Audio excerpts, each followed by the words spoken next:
And we want to turn now to our own expert here at CBS News, our chief medical correspondent, Dr. Jon LaPook. Dr. LaPook, thank you so much. You heard Dr. Frieden say, we know how to stop Ebola, and yet there is so much fear out there, right? There is so much fear, Nora. And just this morning I was surfing the web, and people are just frightened that it's going to spread widely in the United States. And I hate to see the adrenaline level of the United States rising for a possibility that every Ebola expert and the CDC say is very, very remote. Why do you think there's so much fear?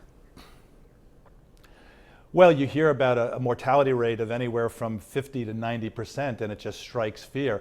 But I think people should feel comforted by a couple of facts. One of them is this is only spread, the Ebola virus, by direct contact with body fluids. And very specifically, it is not spread through the air. So if you're sitting across the aisle in a plane, in a subway, from somebody who's coughing, you're not going to get it that way.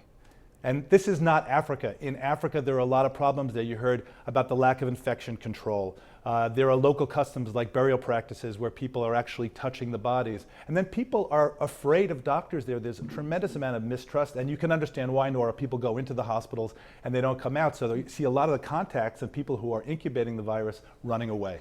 I understand that, doctor, it is direct contact with bodily fluids, and yet I've heard it is highly infectious. Is it true that it can be contracted through sweat?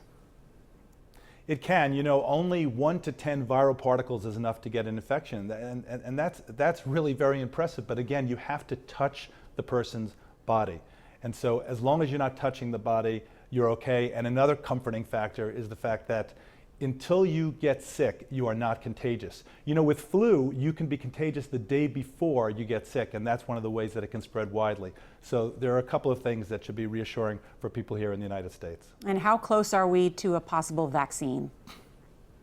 Well, there's a vaccine that's going into phase 1 trial in September. There are a couple of other medications, cocktails, say 2 drugs and then 1 vaccine that can be given to people after they're exposed. But we're not ready for prime time in terms of treatment and prevention right now, but there is reason.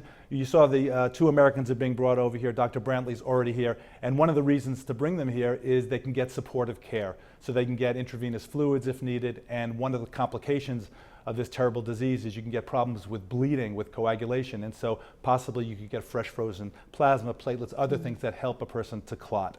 All right, Dr. Jon LaPook, thank you so much. We appreciate it.